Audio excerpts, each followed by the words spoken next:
Hello?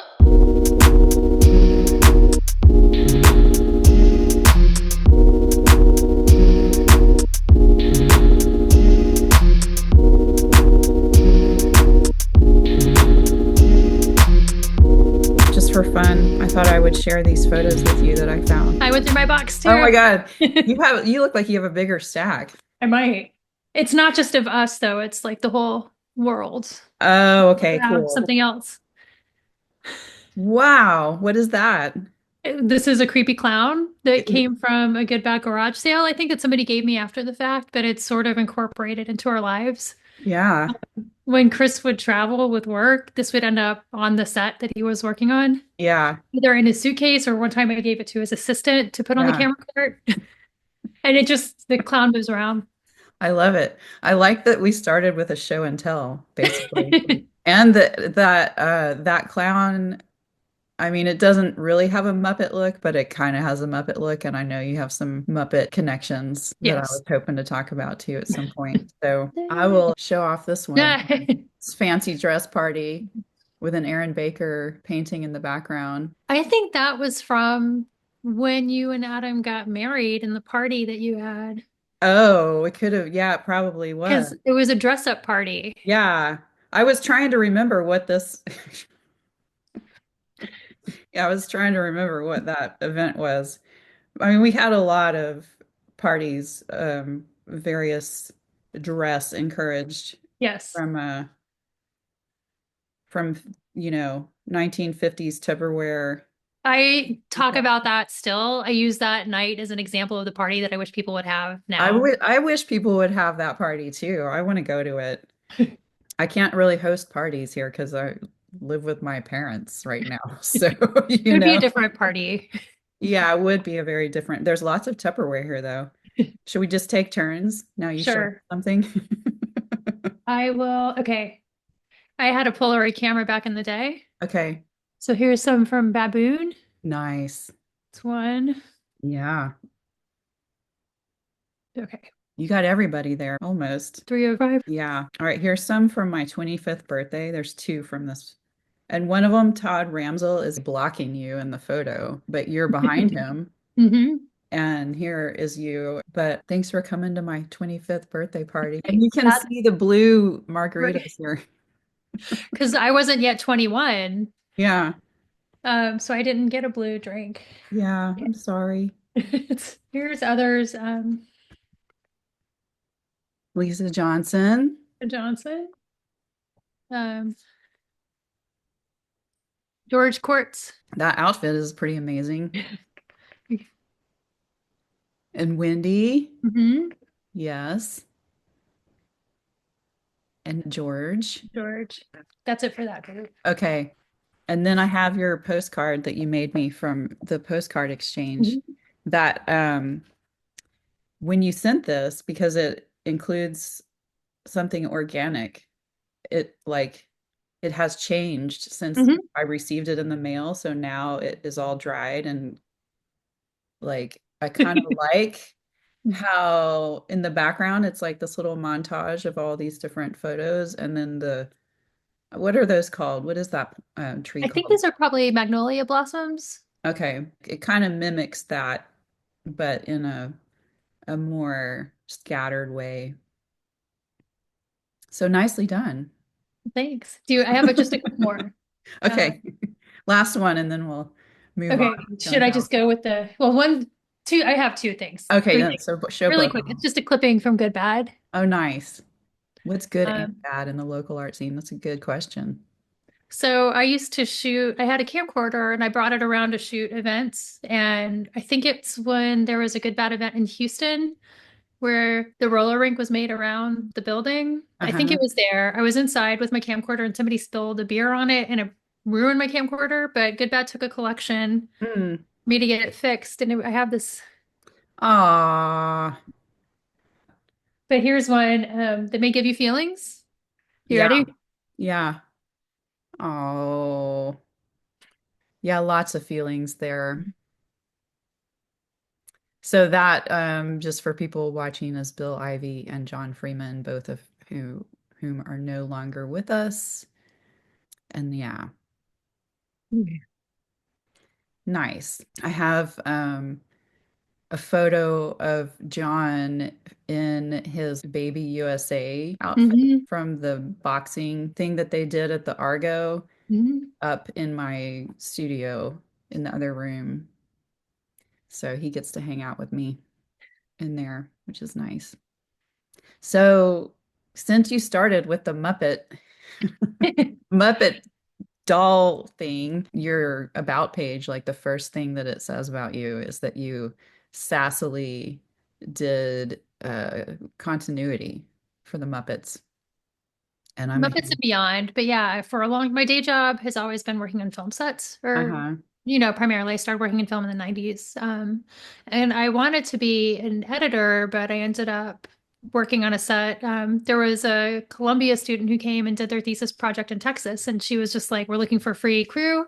It's like, "I want to edit." And they're like, "Edit on set and be a script supervisor." So I ended up doing two free shorts, and then I ended up on $1 million feature, and then I was just a script supervisor, and that lasted for decades. And I worked on all sorts of projects. I worked on episodic shows and feature films, and occasionally Sesame Street. nice. Nice. I mean, just the Muppets and Sesame Street alone, like have such feel good vibes for me. Yeah. And I feel like that is something that you should be proud to have on your resume. I don't know how, I'm like, I don't know how much like interaction into that world you had as a supervisor. I mean, I know what that job is, but I've never worked on a set, so Yeah. I really don't know. Um, And it can really vary depending on the yeah. size of the shoot. Sometimes there's a crew of 200, sometimes there's a crew of 20, and there's a lot of variables. I have to clarify and say I didn't work on the street. I did Okay. the word on the street segments with Murray Gotcha. Okay.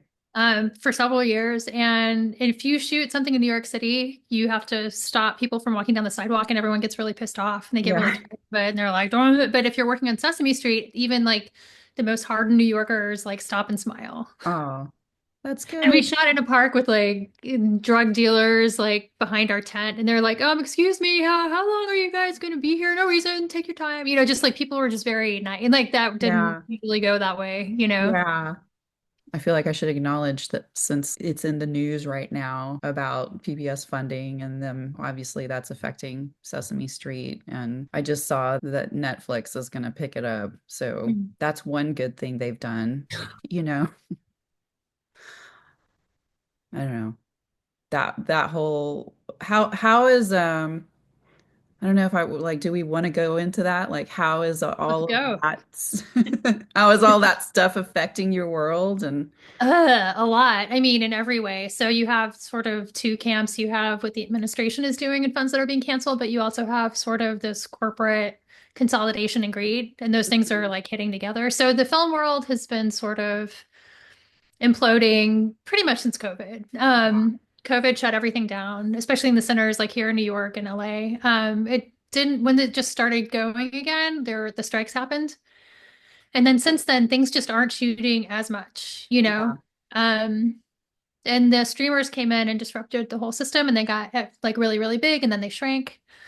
Um, and then documentaries, especially, if it's not a true crime or a celebrity biopic or something, like funding is just really scarce. Hmm. But then you have like my inbox as filled daily, I'm sure yours is as well, by notes from nonprofits that, say I just lost $25,000. It will affect my programming. And some of those emails I got were people I was going to work with. Mm, And so futures in that realm are really uncertain too. yeah.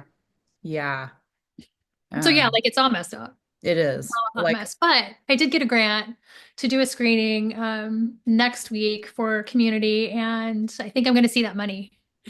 nice, It was a good. small grant. It's for like 2 grand, but like I think that will happen. And that's for Gowanus Current. Yes. Yeah. So let's talk about that. Um, Okay. since it's like what you have going on right now, and I sadly haven't had the opportunity to see it yet. Could you give a little synopsis of what the film is and the project? Yes. So this is the first feature of my own that I've completed. It's a documentary. It's completely observational or direct cinema, so there's no interviews, there's no text on screen, there's no score. And it's very vibey. But yeah, we shot for over 10 years. We edited for one. It's now being screened in movie theaters, which is what I always wanted. It's sort of an independent distribution. It's going really well, better than I thought. But yeah, ultimately, it's the story of a massive rezoning in the neighborhood that I lived in previous to the one I'm in now. Just sort of asking what is of value and who gets to decide. Yeah.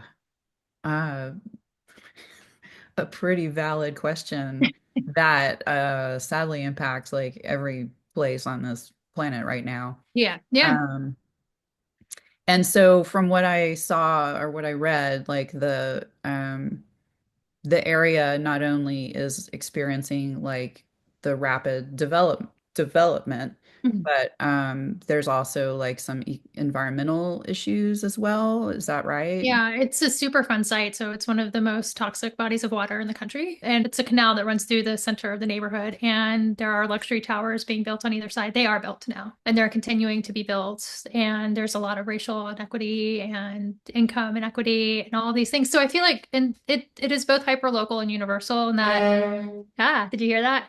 I did. That won't be the only one. I think a lot of cities in this country are trying to solve affordability crises by building luxury housing for some Yeah. reason. Yeah. Like it just doesn't add up. And Yeah. so when people walk through Gowanus and say what the hell happened, we have the answer for that.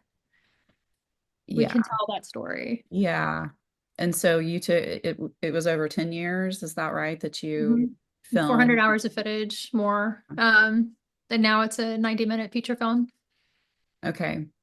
And it kind of shows the progress or like how is it structured? Is it Um, without giving anything away? I mean, I Oh, don't I mean, like you like the can you can Google Gowanus and see what the end is, but okay. it's sort of a duality of seeing landscape shots transforming over time and Mhm. then seeing people trying to affect the process.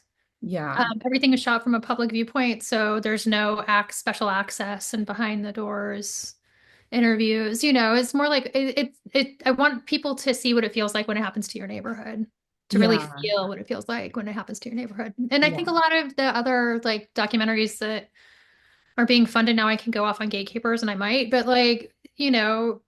documentaries become this tool for advocacy, and I don't think it needs to be that way. I think cinema is more interesting, and that is ultimately what I made.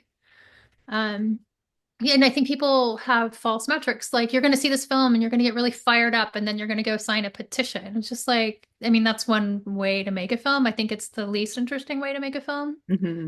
think it's more just like feel something. Right. And if That's you it's want, if you. yeah, yeah, and like there's so many intertwining issues in Gowanus Current, and I think if you had a laundry list of like what issues were, you would miss the intricacy of how they intertwine. Yeah. So the name Gowanus Current, Gowanus is the neighborhood, and then Current, like it's like a current of the river, the water, but also it kind of has a sound like a Yeah. newspaper. Yes. So was that intentional, that sort Oh of yeah, meaning? absolutely. Yeah. Um, it works. Again, Thanks. nicely done. Thank you. Um, and so how are people receiving it at this point? Really well, surprisingly well. And I found that it was impossible to accurately describe this film to people. You have to kind of see it. Hmm. And it's a lot of like long shots where nothing happens, or like seemingly, every shot has movement and a dance and tells you something. It could be about what manufacturing is, or it could be about, you know, artwork, but like in the shots dance and interweave. And so like that's not for everybody, but people have been really patient. And it's weird when you're in a theater with 200 people watching your film, you feel every breath, you feel Yeah, every sigh, you feel every fidget, and people have just been with it and hanging out and like good. into it in a way that I Yeah. wasn't expecting. Are the audiences right now, at least primarily people who are kind of used to that type of film, or is it like neighborhood people or who More like, neighborhood people. yeah. The first screening sold out in a day and a half, which was Hmm. just like insane. but that was a lot of the people who were in it. We told them ahead, Yeah. buy tickets. And then the second screening, I didn't know what would happen. And again, where we went for the big house, a lot of the art houses have like a 60-seat theater, maybe 50 seats. This one had 213, and the first two just sold out. Nice. And Yeah. then a third one almost did. So Yeah. it started with people who were in it, uh, and then word of mouth spread. So yeah, like some film people, I think the neighborhood artists have been more into it, but people, mechanics have sat through it, Um, and Chris is my partner and husband, project partner. And we've had arguments about, not arguments, but just like discussions about the necessity of media literacy. And I think it's not at all important, and he does. And I think you will Mhm. intuit whatever you see. Do you feel comfortable sharing what his view is on that? Oh, he thought it was complete. He thought people wouldn't get it. And I was like, they Uh-huh. absolutely will. What's the process like for, I know you said you have a grant for another showing. So, and I know that you had submitted to some festivals and things and unfortunately didn't get into those. But so like for your world, for film, like independent film, what is that process like of getting your work out there and seen? That's a good question because it's changing by the minute. Hmm. I think that films that won Sundance have not found distribution. So that whole world is changing dramatically and quickly. And I think a lot of people are doing self-distribution, Hmm. um, and finding different models of that because, yeah, like things just are not working the way they would have. And we got rejected by 32 festivals. And people will come and see it and they'll say, "Oh, have you thought about submitting to festivals?" And I would Yeah. tell them that, and they just like would not believe it. Yeah. And Again, it's not, I'm sure sorry. there's a lot of competition for There's a that. lot of competition, and if you're looking for advocacy, that's one thing. If you're looking for a celebrity biopic, that's one thing. Commercials have gotten much more commercial over time. Hmm. They're feeling the effects of COVID, budgets shrinking, trying to get butts and seats. And so also like screeners, if you sit and watch 15 minutes of this one, you're not going to get it. There's a very slow and steady build. Yeah. And most people, and it's like it's not something to be seen on a laptop or a phone, it's Right. something meant to be shown big. Yeah. And also just like a lot of people don't like it, and that's fine. Like it's not for everybody. Do you feel like that some of the perspective that Chris had may have informed why, like the rejections that people were like, oh, this is a niche audience, a niche topic, or I don't know, maybe. But I mean, like, I think that's also just proven by watching people sit down and watch the whole thing. yeah, yeah. Um, well, were you about to say I'm something? just like, I didn't expect it to go this way. And we spent a lot of time trying to get this to where documentary films are supposed to go, I thought, Mhm. but this has been so much better. This could not have gone better for this project. I could not be more pleased with how it went. My goal the whole time was to have some sort of theatrical run, and we totally did. We had the equivalent of a week in 3 days, and we're still Yeah, going. We're gonna have another one next week. And then yeah. I have some partnerships coming that I'm so excited about that I can't really mention yet What do you feel like is the benefit of the way that it is going? because it's being shown the way I wanted it to be shown. I think you go Yeah. to a festival to try to get attention to ultimately be able to find distribution. Hmm. We just cut that out. We just went straight into the theater. Yeah. Yeah. I feel like that sort of reclaiming the sovereignty, if we want to use that word, over our own creative work is something that is happening across the board in Hmm. kind of arts fields and including like literature, Hmm. visual arts, like all of it. The gatekeeping has become so narrow. Like even in publishing, like just like there's not very many publishers out there anymore compared to what there used to be, on top of how like hard it already was. And at the same time, we do have tools that are available to us, to put our work out there. I think it seems to me like it's harder for film or like visual art that requires like a gallery or something because you need the space for it, and space is Yeah. incredibly hard to come by. It's hard with film, especially or ones that take so long. It takes so long to get it into the world and you don't make your money back.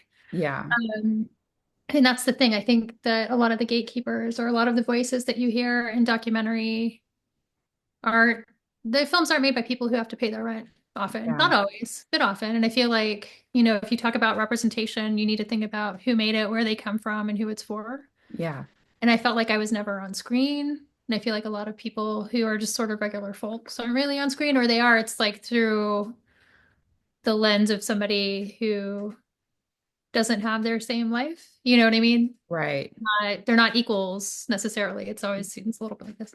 People have great intentions, you know, but I think that people are also responding to that, maybe seeing themselves on screen a little bit more, not explaining Yeah, to, you know. absolutely. I am sort of continuously amazed at how tiring every screening is. Uh-huh. Like if you do open studios, you know, it's only 6 hours long or whatever, and then you just talk to people nonstop all day, and it's really tiring. It's hard to describe how tiring that is. Yeah, This felt like that times a billion every time. It's just like it just takes so much out. Uh, yeah, and that's not bad. It's just that that was a surprising element. And also just how much work it was after we finished. I'm like, okay, I made this thing. It's done. Great.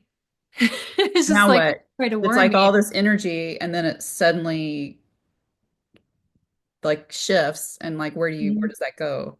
Right. Um, I mean, I feel like the screenings probably like there's not there it's not just the all of the energy that goes into organizing and hosting and putting those on, but it's like the emotional factor too of like what you said, like you're aware of every little shift in a seat and like Mhm. head tilt or whatever it is, like there's a lot of chemicals like pulsing through your body, I'm sure. Yeah, absolutely. Um, yeah. Well, go ahead. I used to have dreams. I would work on set. The days and hours are just long, long, long. It's ridiculous. But I would come home, especially if I was working on a feature film. I would come home and I would dream about being on set, and then I would wake up really early and go back to set. So it was just sort of like always being on set. You never get a break from being on set. Yeah. I've been having dreams about the DCP, which is the type of file that plays in the movie theater, failing, or Okay. like I had a dream that an advertising just started in the middle of the film. I've been having like weird dreams about showing it. Yeah. That was unexpected, Yeah. but it makes sense. They're work dreams. Yeah. On the website, it looked like there were some other things that you and Chris did kind of in tandem with this where like there were some installations and Mhm. there were some like posting photos of like in the scene, but then like here's what it looked like before. Mhm. Do you want to talk about that a little bit? Yeah, sure. We've been doing so we have not during the making of this until we showed everybody at the premiere. We did not share any footage with anybody, stills if requested occasionally, but like and we shot a lot of people who had completely different ideas about how things should go from each other. Mhm. And we were very neutral. So a way to sort of show people what we were up to over time was to make companion art. And all of the names of the companion art pieces were water words as well. Okay. And we almost ran out.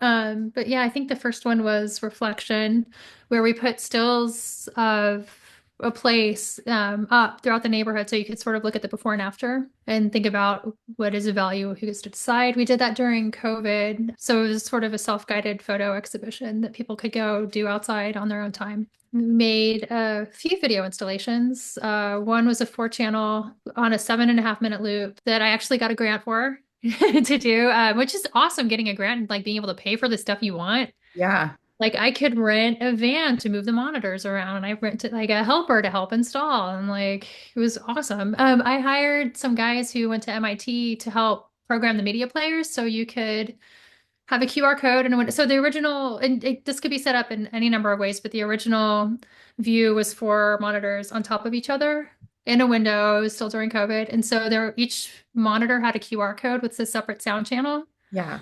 and so we hired MIT people to program our media players from afar, and that was awesome. Nice. I love having resources. I don't have any resources now. So that was one, and then that went into another. We had a residency at the Gowanus Boathouse for a month. And I took bricks from one of the buildings that was being demolished. Um, and this is funny because I was walking by, I was just like, "Hey man, can I have some bricks?" They're like, "How many do you want?" It's like as many as I could carry. And Chris was with me, and it was really hot, and we were walking uphill with these really, really heavy bricks. And I was like, "I want a house." He's like, "You're making choices right now. Like you're making your choice like right now." But yeah, like everything in the neighborhood looked like those bricks, and everything was torn down. So I made a shrine out of the bricks from the building and had people call in and leave voice messages saying goodbye to the neighborhood. And so Mhm. once in a while, the shrine would speak. And I have these candles from a candle company that's still in Gowanus. Everybody knows it. Yeah. And those were there. But yeah, we did it. I mean, as the neighborhood was completely demolished, like everything was just torn down, and it was really, everyone had whiplash, and it was very emotional. And so for the closing, we had a marching band march across one of the bridges in the neighborhood and end up at the bricks, and then Yeah. people could take them away. And then I used the same bricks for installation that we built a grotto, and you had to sort of lean in to see an obscure video Uh-huh. of one of the new buildings. Have the people, the newcomers that have moved into the newly developed buildings, um have they been a part of like the audience for this, or are they integrating, I guess is my question. Um, so maybe not yet, and the buildings are still largely empty. Okay. They're mostly built, but mostly empty. I did go on to Open Studios one year in a building that was sort of like a showroom. Mhm. Um, it's like they had a model kitchen and they had, a bathroom. And the front room had a mock-up of the building, of the luxury building that it was in. But the arts organization partner with them to open up during the Open Studios. So I had a video wall that was very next to this model, and a couple of people who lived in the building came in, but they didn't look at the art. They just looked at where their apartment was on the model and then left. And then, the Gowanus Dredgers Boathouse. There's a group called the Gowanus Dredgers. They are a canoe club that canoes on the water to help spread awareness, and they have become sort of a important community member. Like they have a lot of cultural events. So when we had a show, they negotiated having a boathouse built in the bottom of one of the luxury buildings. Mhm. And people from the buildings usually didn't ever come in. It was attached. It was part of the same building, but I didn't find that people came in to Yeah. see the artwork. They were just there to sleep and do their thing.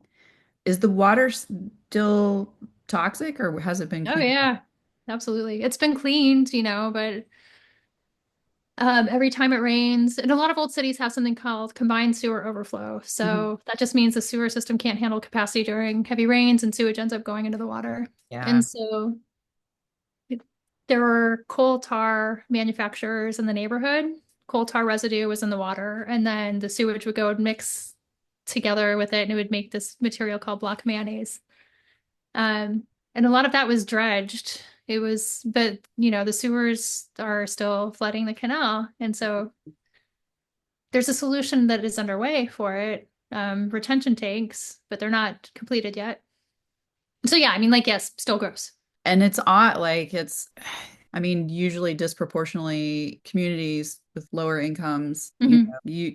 usually they're feeling the impacts of that stuff more heavily and more directly. Yes. The fact that there's this now sort of like higher dollar development going on next to this toxic water is a little like, It's crazy. It's nuts.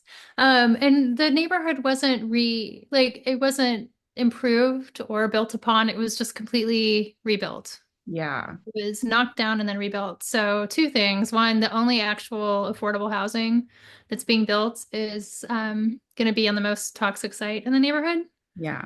Two, guess how much two bedrooms, the market rate price for two bedrooms in one of the buildings is? Um, $8,000. 7,100 is a starting Okay. price. And then you have to pay more I for the have unit. to say that I have seen some of your posts on Blue Sky with Yeah. pricing, I mean, so that wasn't totally out of the blue. that's fair. That would have been right on the nose. And the other thing, like if there are affordable housing lotteries, and you can get into the weeds with this, like the way that affordability is determined is by the AMI, which is the area medium income, and the way they determine that is like counting all of New York City, but also like our wealthy neighbors like Westchester. Yeah. Um, and so the math is a little wonky, but if in a lot of places in Brooklyn, not necessarily Gowanus, but to win the lottery for an affordable unit, then a lot of people don't qualify for the minimum. Sometimes it starts at 80 grand a year. Like people who work for the city or work for our museums don't qualify. They don't make enough. Yeah.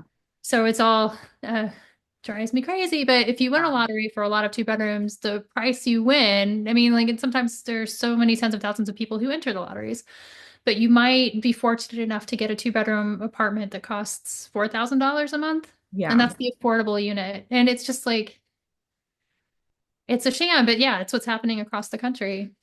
Yeah, it is. And I mean, I'm like, thank you for making this your contribution to that conversation because it's like I mean, housing, obviously, I live with my parents. It's a big deal for me. And Yeah. part of that is the choice that I made to refocus on my own creative work. But part of that choice was driven by the fact that publishing was such a completely unstable industry, and exploitative. So, um, the choice was made for me in a lot of ways. It's been very like at the forefront of my mind in this neighborhood, and I won't like go into it too deeply because there's another video where I do, but in a different way, it's a problem everywhere. Yeah, I mean, what about those of us who don't have the house or don't have the generational wealth of a down payment? Like I'm sitting here wondering what I'm doing here, frankly. Yeah, But there's nowhere to go. But I would say one other thing about, I think most things that I make are somehow born from frustration. yeah. Um, like Gowanus Current certainly was. Most things, I would say. Let's shift gears and I'm going to compliment your necklace. No, The thanks. little squirrel, and you have another project that you did a while back called Squirrel Stories Mhm. that were audio recordings of people, but some of them are very like just you're talking about being things being born from frustration. Like some of the stories that are shared are really um personal, first of all, and like hard to hear because it, just don't want a world like nobody wants a world where people have to go through shit. So, Yeah. um, in my opinion, from my perspective. So squirrel stories. A linguist told me squirrels is the hardest word in the English language to say. So squirrel stories is the place for things that are difficult to talk about. Yeah. And it was started when a friend of mine who was very young died of a really rare cancer, very rare aggressive cancer. And like we never really talked about it. And I find that a lot of people, everybody has cancer in their lives in one way or another, but nobody really knows how to talk about it. Yeah. And I talked to a lot of people who were living with cancer themselves, various levels of diagnoses. And, they would say that people would sort of ask how they were doing, but didn't really want to know. So I sat down with people and I recorded them. I was like, let's hear everything, like everything you have to say about it. And I Yeah. thought it would be sort of a conversation starter. And then with that one, I had a public listening event at the Brooklyn Public Library. Because a movie is different if you watch it home on your couch versus being in a room full of people. So I wanted to have a collective listening experience. And so Yeah. we did. And then some of the people who I recorded were there to talk. Yeah, but yeah, it's pretty deep stuff. They're not always easy to hear. Yeah. I think still important to hear. They are. How do you feel like as the person who was recording them and like immersing yourself in those stories and in that project, which is like a collection of hard to talk about, hard to hear stories, like what effect on you did that have? Oh, it took it out of me, man. I remember just coming home and sitting on the couch, just like, but I'm so happy I did it. Yeah. Mm.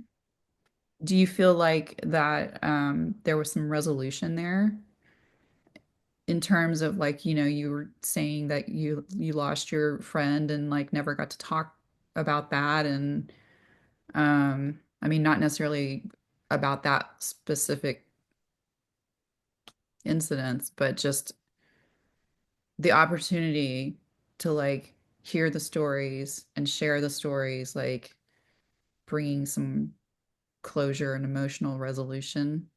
I don't think it's like an equal equation, you Mhm. know. I don't think A equals B. Yeah. Okay. For what it's worth. I found that the people who were recorded found it to be cathartic. Um, yeah, but as the effect on me, long like short term, exhausting, long term, I don't know. Then you had a similar project during the pandemic, the Great Pandemics Archive. Um, Born of frustration. yeah, also, also, Um, and I recently actually, do you remember, did you know Brad Loving in Good Bad? He was like an early Good Bad person, and y'all may not have crossed paths, but he was in Austin recently with his family, and we had lunch and hung out, and I met his wife, and they actually moved from New York to Seattle during the pandemic, and part of that decision was driven by the fact that she's a nurse, and just like the intensity of being a nurse in New York, like during those mhm. early months of COVID were like so heavy and intensive that they made that choice. And also they had a baby, so they had a small infant at the time. And it was just like a lot and too much, and they Yeah. they moved. So I think that you can't understand what it was like here if you weren't here, and you yeah, can't understand how intense and like awful it really was. I would talk to people in Texas and they'd be like, "Oh yeah, I was just so tired of being cooped up in my house, so I went for a drive." yeah, Like we don't go for drives, you know, or not all, most of us. Like I don't. And I'm okay. Or like, "Oh, I was so cooped up, so I went swimming in my backyard." It's just like I don't have a backyard. right. I have a pool. Like it was just, and everything is so condensed here. There's so much less space. Every shop is just so much smaller. And our lifestyles are just so much more like out and be in it. And mine place is just so small. Like I went to visit my brother at some point and they're like, "Oh yeah, it was rough." But like their downstairs rec area was bigger than my apartment. And I think people just don't understand that Yeah. either. And also like, you know, a few blocks from where I live was one of the many refrigerated morgue trucks. Like, Mm, and so yeah. yeah, so the Great Pandemics Archive was open to paper ephemera, mostly to New Yorkers, but to anyone in the world. And it was mostly contributed by artists, but it was open again to anybody. So it was just this collection. And it wasn't just one thing, you know, there was COVID and then there was Black Lives Matter. It was just like one thing on top of a thing on top of a thing. There were so many Yeah. multiple pandemics happening at the same time. And so, yeah, I collected paper ephemera and it sat in this bin in my bedroom and I couldn't open the thing for like 3 years. It's just too intense. Yeah. But now, you know, it was acquisition by the New York Public Library, which I'm so happy about. Yeah. Like Yeah. Yeah. that one feels pretty cool. So, what kinds of things did people? I was thinking it was audio, but yeah, it's paper ephemera. So, what kinds of things did people contribute? Original artworks, Uh-huh. poems, shopping lists, um, personal writings. Like a little pandemic time capsule. Yeah, that Sounds. was the original premise was a time capsule Mhm. that would be open 5 years later, but you know, it's being sorted now and it will Yeah. be available to the public. Yeah, I think that's sounds like the right home for it. Oh yeah. I mean, not just in Texas, but like anywhere in the country where it's not urban, like condensed urban area, even in the different cities where they're like newer cities that were designed around cars instead of walking. Um, like the density issues are totally like they made it a different experience. Yeah. And Some people's lives weren't that affected, or they were, but right. not as heavily. And like my industry completely shut down and has Yeah. not returned to normal. And Yeah. also, there's other things about being here. There's a moment in my film, when COVID hits, you feel it be just the sounds here. Like there were sirens every 10 minutes. like every 10 minutes all the time. And like Yeah. there was never a break. And at 7 o'clock every night, everybody would open their windows and applaud for the essential workers. Oh, Every night. It was a yeah. thing, like you could set your clock to it. Yeah. And there were just guys on bikes doing deliveries. Yeah. And that was kind of it. I mean, it was, yeah, I think we all have sort of like, I don't know, collective trauma doesn't do justice to what we are all still dealing with from it, Mhm. but it changed everything. Yeah. And between that and culture shifting, everyone being zombies on their iPhones or phones, like Right. all these things just sort of shifted. Yeah, I think that's an area where there's potential for a reckoning Yeah, I think as so. well. I've taught workshops at the Brooklyn Public Library about storytelling. I think everyone should be able to tell their own story. And so my kid, who's going to be 9 this month, was just like, I want to do a class with you. It was just like, okay, trying to think of what we could do together. And I think I want to teach people her age how to take photos of people, but not posed, more candid, like documentary style photos where you look for the inner person Yeah. without the posing. And I want to do whatever little part I can in helping people not Right. do that Right. face. Those photos that we were sharing at the beginning, I've noticed that like people who are younger than we are that didn't like have the analog photo like experience of the like we take the photos, we have to wait while Yeah, they're being developed, like then it's a giant surprise what you're going to get, like cross your fingers. And also have like the social structures have changed, and so they may not be going to like as many parties like that, like Tupperware 50s parties or right, other right. kind of party. And like that there's like this fascination with Yeah. just that style of imagery, that comes from like, I mean, there's definitely the 90s resurgence that's been going on for a while now, but like that's kind of part of it, is the old analog party photos.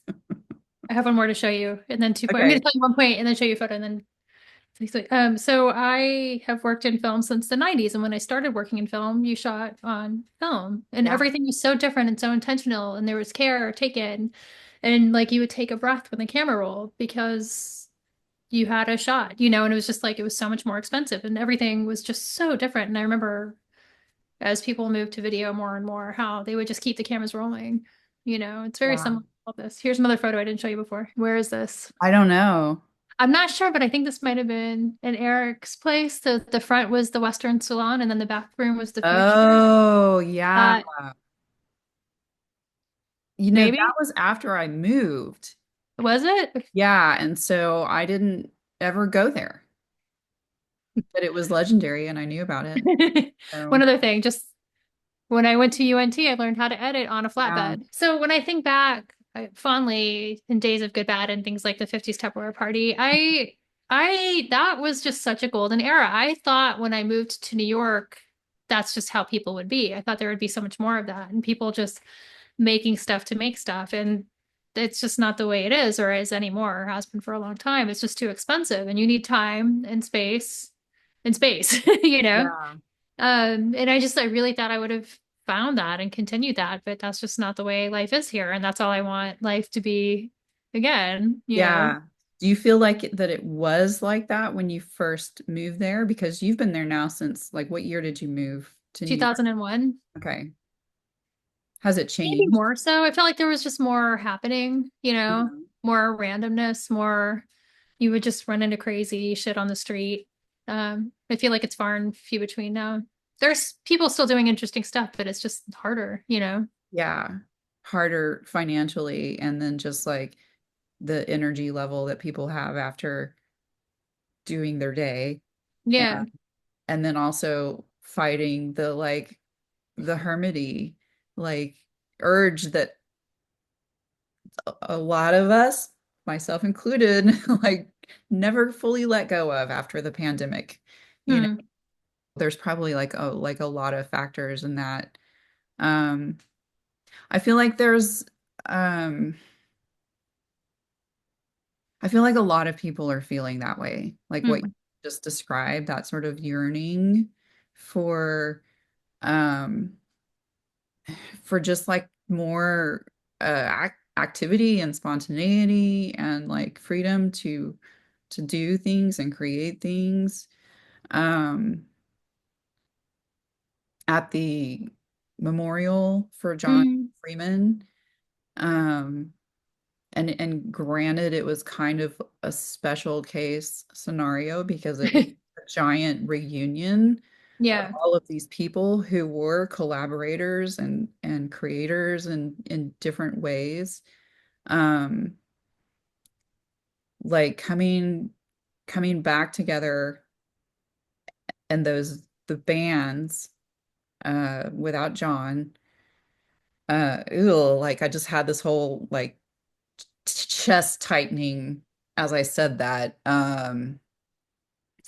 It was really powerful to like see other people performing his music. I'm just going to say that really quickly as an aside. Like it drove home to me, it drove home the power of his songwriting and just like how much energy and vitality all of those songs had for like that huge group of people and beyond. Mhm. But like re-immersing in that music and in the performances and like mostly the same people, I feel like it really like woke something up in a lot of people. I had a lot of conversations with people about that, like what you just said of like, Mhm. I really want to be doing more of this. And here's like all of the challenges that I have. I mean, and Mhm. now like all of us are like late 40s, 50s, 60s even, depending on who it was, like our age bracket kind of was broad. Um, and so there's all the other like just life responsibilities Mhm. that get in the way. But I don't feel like it's unique to that group, you know, or the fact that like we all had an event that brought us together and reminded us like what it felt like. Mhm. Um, like it just seems like I like that's kind of in the zeitgeist right now. I mean, I could be reading into it and projecting, but I don't know. Maybe I don't know. I feel like with everything that's going on, like there's this huge compression that's been happening in the world, Mhm. like from a lot of factors, you know, whether it's like biology, certainly politics, economics, like just like everything's just been getting squeezed and people are feeling squeezed. Mhm. And I just feel like at some point it's gonna like and is like rebounding. And some I of don't know, that's man. gonna be crazy and chaotic and ugly, and some of it's gonna be really cool too, you know? I don't know. Yeah, I don't know. It's that's um my need to make sense of all of this stuff, I guess. I just hope there aren't takes in Times Square anytime soon. Yeah. Um, Um, I made audio recordings of people. I can't remember. I think I told you this, but here we are now. Of people in between the election and the inauguration, yeah, all sorts of different people. Just talking about this moment in time because it did change. Like at first, it's like, oh, it can't be that bad, and then it's just like the cabinet picks come, and then like it's oh shit, but will they really do anything? And just like this really severe moment. And the premise was, what was it like in Berlin just before? And so it was just like right. again. Yeah.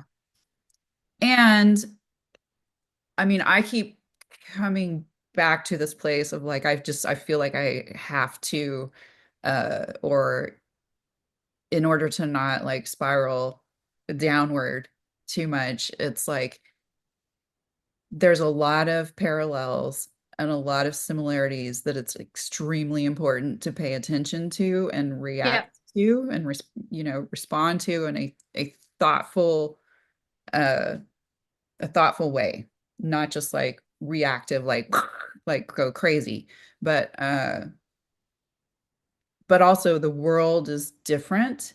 And so the whatever is happening and whatever is going to happen is not going to be exactly the same, and we don't know what that is, and Yeah. we're still creating that as we go. And that's kind of like the thing that's keeping me sane right now, is that like each moment, each day is a choice, and what are you going to put into the mix, you know? Mhm. So And you're doing this today. I'm doing this today, and you're doing what you're doing, and it's a small contribution.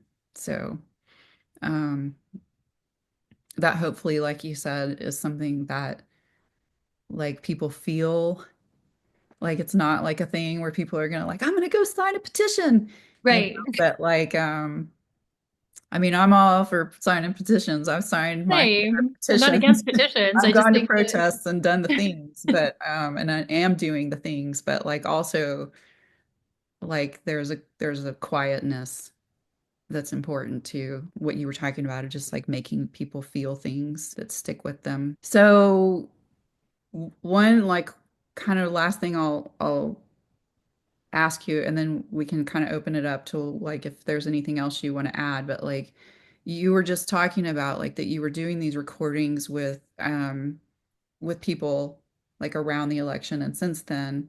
And you know, you've mentioned like how some of your other projects have come about like through frustration around the situation or specific personal events or whatever. Like, um, what is the process? What does it look like for you to go from that point of just like, oh, I'm just doing these recordings and it's sort of nebulous and I don't even know if anything's going to come from them, to actually having like, okay, here's what I'm doing and it's starting to take structure, and then you're doing it.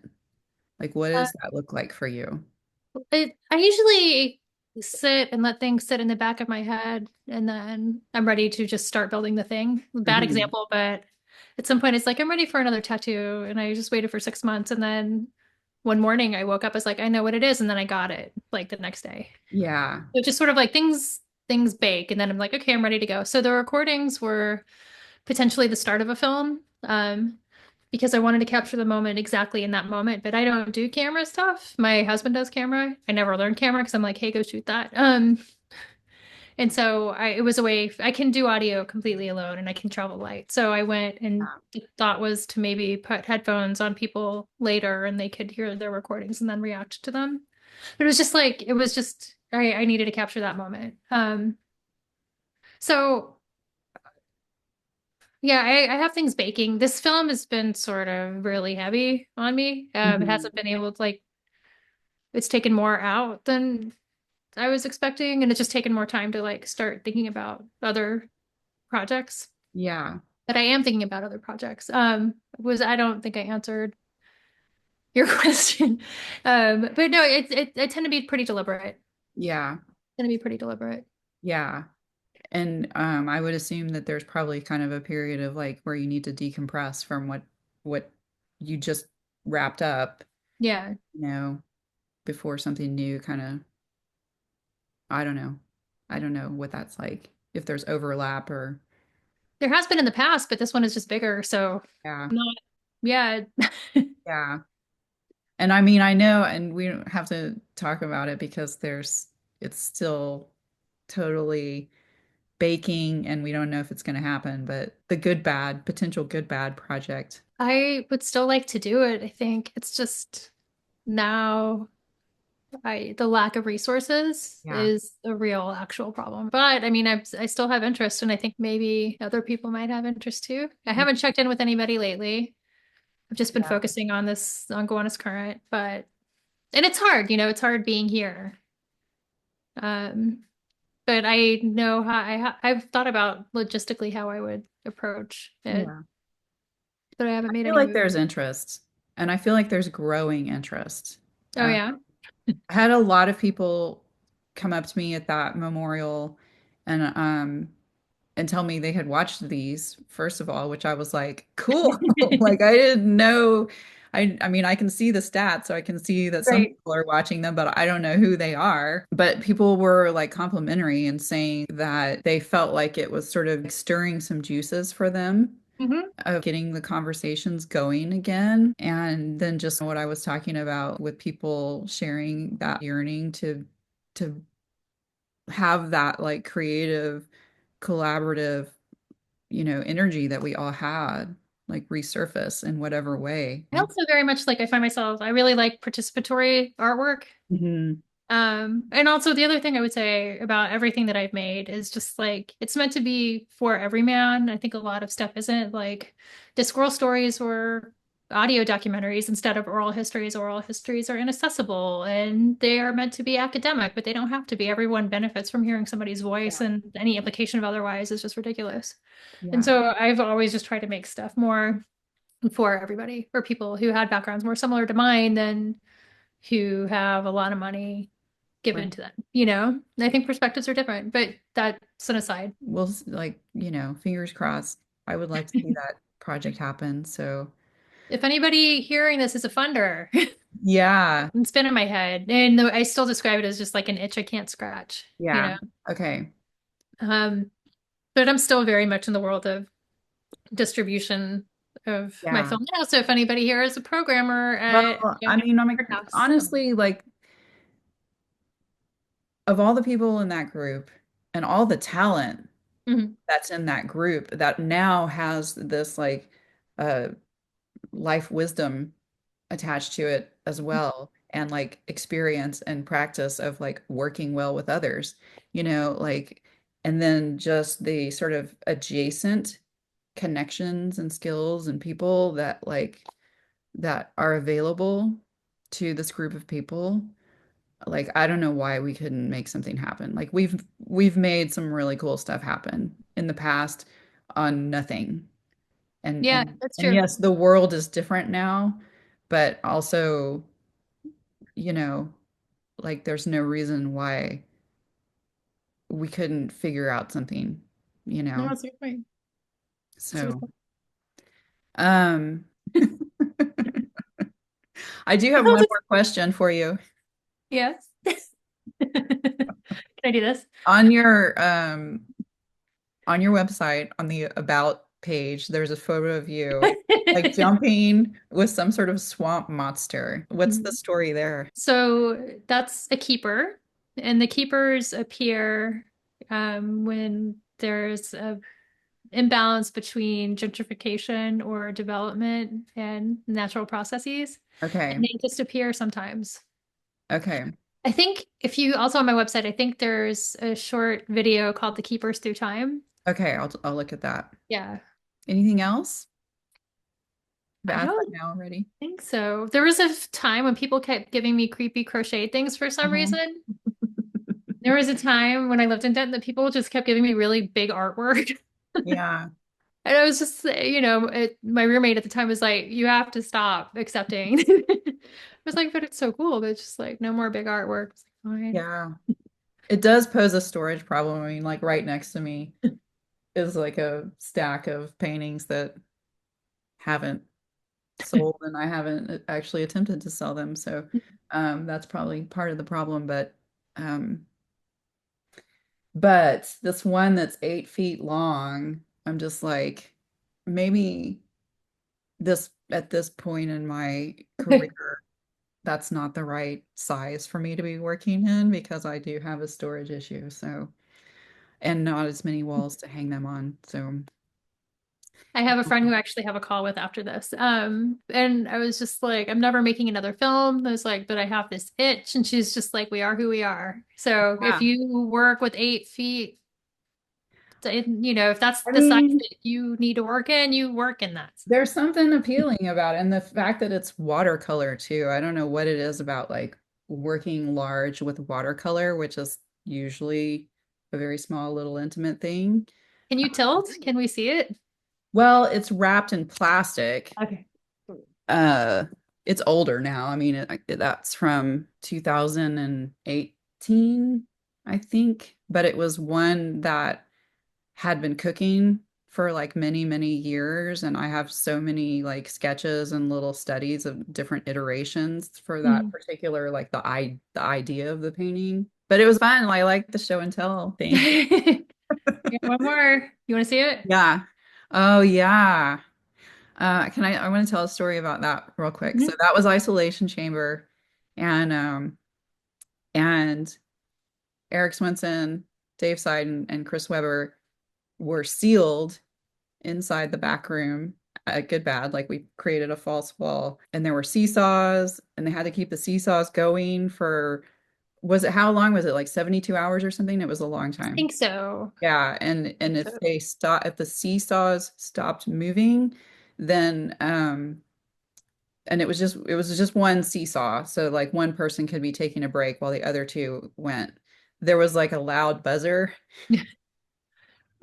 It was would just they like have a, water and bread, yeah, maybe? they had water and bread, and it got so cold, like really cold, and And they're wearing their underwear. they were wearing just their underwear. And so Eric is a twin, and his twin got really concerned um because of like how cold it got in there. And there was like a pipe that used to connect this big like giant AC unit that, I mean, it Mm. was just like this massive thing that hung from the ceiling when we first moved into that space. It took like 8 people to get it down. But the empty pipe was still there. It was just sort of like roughly plugged up. And he like went to the store and bought some Pepto-Bismol and like lowered it through the pipe. And it created like this huge, like, he messed with the parameters of the social experiment, like so there was that stink. And then afterwards, like they had just like used the bathroom in the empty water jugs um and bread wrappers, and it was all in this one corner. And that was like right when I started my job, like in publishing. Like I had a full-time job, and I felt bad about like not being able to contribute. And so I went like after they had come out and the space was empty, and I thought I was going to be like so helpful and like clean up the gross stuff that other people wouldn't want Yeah. to clean up. And so I did. And then I got in trouble. I got in trouble then in the same way. And I can't even remember exactly what it was, but I think that there were going to be some photographs taken, and I messed it up before the Mhm. photographs were taken. Um, but there was a lot of like the social experiment where we all thought that they were going to get like cranky and mad at each other. Like they all totally just like bonded, and Mhm. all the people outside of the room that were like, all the drama just like unfolded and exploded, which I love. I love. That was one of my favorite things that happened there while I was a member. Um, so I feel like if you're gonna like show that picture, we got to tell the story for Yeah, people. yeah, totally. All right, go ahead. And what do you It's have the next? last one. This is more John Freeman related. Okay. It was a pirate cheerleader with the Dooms once, Yeah. and that's all I got. I remember the pirate cheerleaders. Well, that was good. I like all of that. And I feel like I should have brought more stuff, but I only brought the photos of you. So thanks, Jamie. Thanks, This Lisa. was really fun.